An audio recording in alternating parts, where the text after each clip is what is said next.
Salut tout le monde, Bruno pour htc.com. Aujourd'hui, je vais vous tester le HTC Chacha.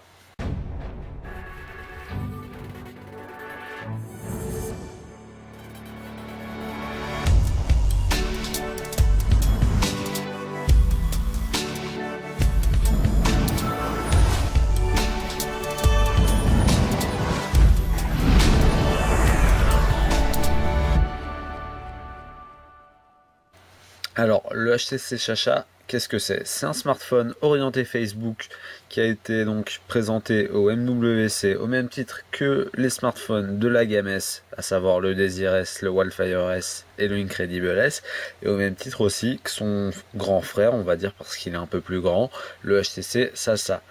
Alors, les avantages de ce téléphone, donc, c'est clairement son clavier AZERTY ou QWERTY suivant les pays et son bouton Facebook. Au niveau des spécifications, avant quand même d'aborder les spécifications, je vais le comparer à un mobile de même gamme. Il faut savoir que le HTC Chacha, vous le trouverez facilement entre 250 et 300 euros téléphone nu, à partir d'un euro avec forfait. Et donc je vais vous le comparer avec par exemple le Wildfire, le tout premier du nom, avec qui quand même il y a des ressemblances. Il y a juste à regarder la partie arrière, vous voyez très bien que les mobiles se ressemblent, surtout au niveau de la l'APN. Et les prix sont quasiment les mêmes. Au niveau de l'épaisseur, voilà, le Wildfire est quand même un peu plus épais. Vous noterez quand même l'aspect incurvé, voilà, un peu comme le HTC Hero ou le HTC Legend. Ça procure clairement beaucoup plus de confort au niveau de la lecture de l'écran et au niveau de l'appel quand vous appelez quelqu'un. Voilà, il y en a qui aimeront pas, c'est sûr, mais bon, il y en a toujours pour tous les goûts de toute façon. Alors, au niveau des spécifications, pardon, on a donc un écran tactile, voilà, ça peut surprendre parce qu'on aura tendance à comparer ce mobile avec un BlackBerry. Donc écran tactile 2,6 pouces avec en dessous les 4 boutons sensitifs propres à Android, le bouton raccroché décroché, longtemps oublié mais apparemment il fait son retour, le clavier donc AZERTY, voilà, avec 4 rangées et un lot de raccourcis, notamment le raccourci à l'appareil photo. Et à défaut de ne pas avoir de trackpad optique, on a donc les flèches directionnelles. Vous allez vous en rendre compte au niveau de... Enfin, pendant la vidéo, pardon, on peut piloter Sense avec rien que ces 4 flèches directionnelles. Et ça, c'est vraiment sympa parce que, en plus, c'est sûr que les flèches directionnelles, vous les préférez pour la saisie du texte. Mais alors qu'en scène c'est pilotable complètement avec ces 4 flèches, voilà, on en oublie presque même le tactile. Vous verrez par la vidéo, vous jugerez quel est le meilleur. Donc après on a le bouton Facebook, voilà, c'est un peu le gros point fort qui va permettre, c'est un bouton dédié en fait qui va vous permettre un lot d'interactions avec votre compte Facebook. Sur la tranche gauche, on a le port micro USB, le bouton volume plus, volume moins, tout ça chromé. À l'arrière de l'appareil, on a un APN 5 mégapixels avec le flash et le haut-parleur, le logo HTC, la mention With HTC Sense. De l'autre côté, nous n'avons rien et en haut de l'appareil, donc le bouton Power et la prise jack 3.5. Donc voilà, on va regarder un peu ce qu'il y a donc à l'intérieur. Voilà, ça s'ouvre comme ceci. On a donc une batterie 1250 mAh. Voilà.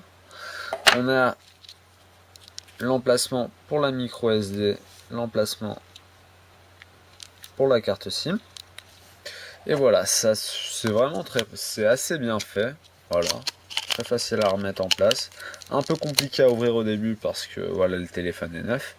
Et donc voilà pour ce petit tour d'horizon sur le HTC Chacha. J'allais oublier quand même, et ça va en surprendre beaucoup parce que vraiment on s'y attend pas quand on achète un téléphone vraiment d'entrée de gamme à 250 euros, c'est quand même la caméra frontale, voilà, qui va vous permettre de passer des appels via Skype très bientôt et Tango.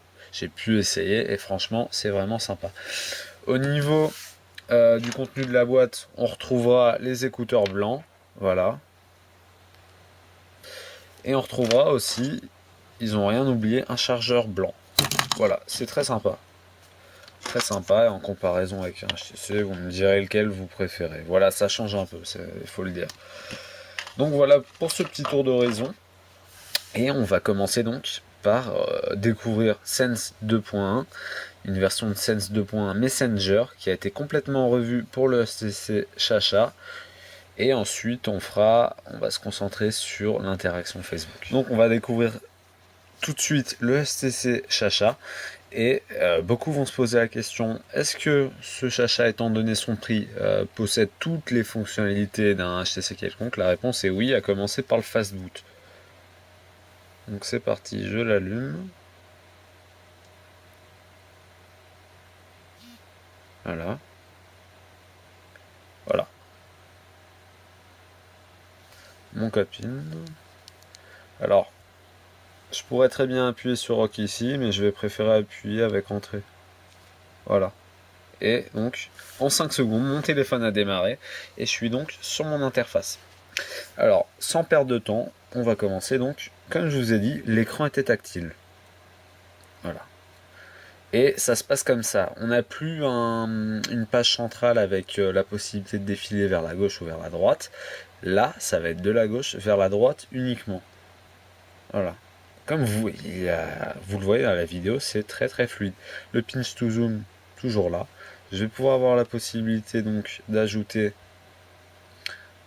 des widgets. Voilà, vous voyez aussi que tout a été revu. On passe à une couleur blanc plutôt que noir. Imaginons que je mette donc la météo. Voilà, j'ai plusieurs météos, toujours aussi fluides. Je ne voulais pas mettre celle-là, je vais mettre celle-là.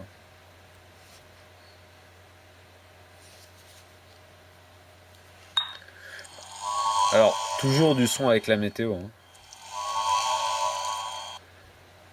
Ici donc pour la météo, on n'a pas ce qu'on a sur le Sensation ou sur la Flyer, c'est normal. Mais on a un truc très clair, très clean, joli, avec voilà. Sense 2.1 Messenger, c'est quoi? C'est un blanc avec du bleu, voilà, pour rappeler Facebook. Alors les différences de Sense 2.1 Messenger, donc vous avez pu le voir, c'est cette possibilité donc d'ajouter très rapidement des widgets et d'une autre façon qu'on ne retrouve sur aucun autre téléphone. C'est un pinch to zoom très fluide. C'est aussi dans le pinch to zoom, la possibilité de déplacer les fenêtres à sa guise, voilà. Et on va commencer donc par la barre de notification. Alors malheureusement, on n'a pas l'accès aux paramètres comme on a sur les nouveaux Sense. On a juste les notifications, tout ça dans un blanc très sympa. Au niveau du launcher d'applications, on retrouve les applications par étage, voilà. Alors là, je déplace ça avec le tactile, je peux très bien faire, voilà. Déjà, je peux me déplacer sur toutes les applis, pardon. Et après, je peux piloter et choisir mon application avec donc les flèches. Et rentrer sur une application, voilà, par exemple. Alors, par exemple, Gmail. Beaucoup pourraient se dire, ça ressemble à BlackBerry, c'est utilisable pour un pro. Sincèrement, je pense que non, parce que c'est un téléphone qui va être destiné aux 12-25 ans. Et pour les pros, je vois pas comment, parce que moi, quand je veux lire un mail, j'ouvre le mail, voilà, j'ai 3 lignes du mail. Voilà, je vois même pas son contenu. Et c'est vraiment pas pratique. Bon, ce qui est sympa, c'est qu'on peut faire une rotation d'écran, et là, nettement, c'est beaucoup plus visible. Donc voilà, c'est l'avantage. Mais pour un pro, je pense pas. Donc voilà, on a une rotation d'écran, on a vraiment un écran, malgré qu'il soit petit et malgré que parfois on ait envie de l'étirer, il est rotatif, il est tactile, il répond vraiment très bien au doigt. Donc c'est vraiment sympa. Que dire d'autre sur Sense 2.1 Messenger au niveau des applications? Alors, parfois il y a des conflits avec les applications. Alors là j'essaie d'ouvrir la market, voilà, on a le market landscape. Si je fais une rotation, on a le mark-rate de base. Maintenant, un autre bug assez drôle. Enfin non, c'est même pas un bug, hein, c'est que les applications s'adaptent quand même, tant bien que mal, au mobile. YouTube par exemple. J'ouvre une vidéo. David Guetta, voilà. Elle apparaît directement donc en mode plein écran. Et si je veux avoir les infos, ça va être dans le sens inverse. Je vais devoir pivoter. Voilà. Mais voilà, vous voyez vraiment que c'est super fluide. Nouvelle chanson de David Guetta. Voilà, c'est le processeur 800 MHz qui est là quand même, qui vous permet d'avoir une interface super fluide. Bien sûr, l'interface Sense 2.1 Messenger a été revue spécialement pour la CC et conserve quand même quelques lots de fonctionnalités venues tout droit de Sense 3.0. Par exemple, le lock screen, voilà. On a toujours le lock screen, hein. Bon, un peu différent parce que par exemple quand je vais déplacer les applis, il n'y aura pas les ombres, voilà, comme sur le Sensation.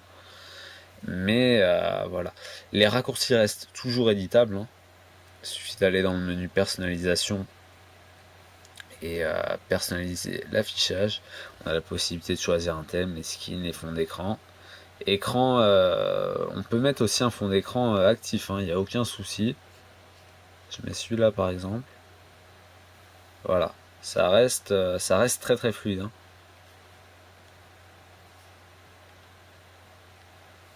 Je vais remettre rapidement mon fond d'écran préféré.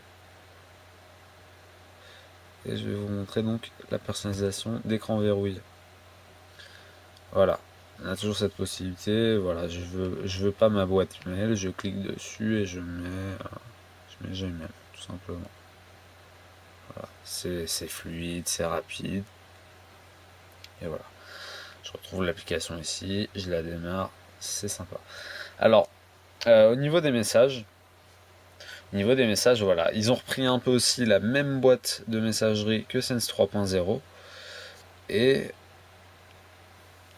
donc, voilà comment ça se passe. On a les fenêtres, hein, toujours. Et ici, donc, on va pouvoir... Il n'y a pas de... Le clavier virtuel n'existe pas sur ce téléphone. On va donc taper avec ça. Alors, les touches sont vraiment espacées. C'est vraiment sympa à taper. Voilà.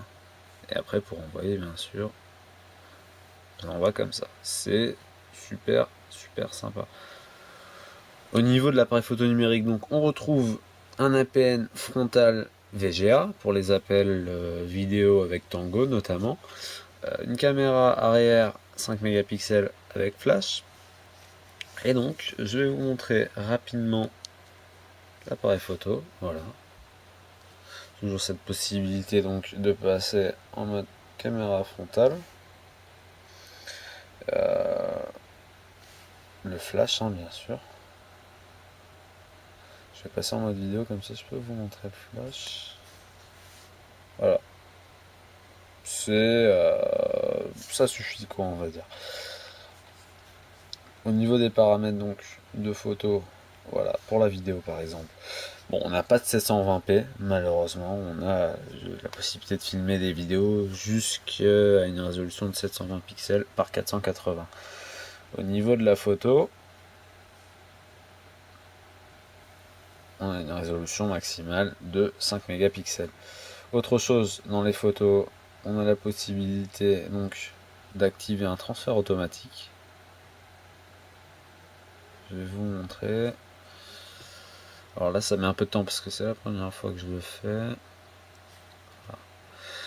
On a donc la possibilité d'envoyer ces photos directement sur Facebook ou Flickr. C'est-à-dire qu'en fait, vous allez prendre une photo et sans aucune action de votre part, elle va se transférer dans le domaine concerné.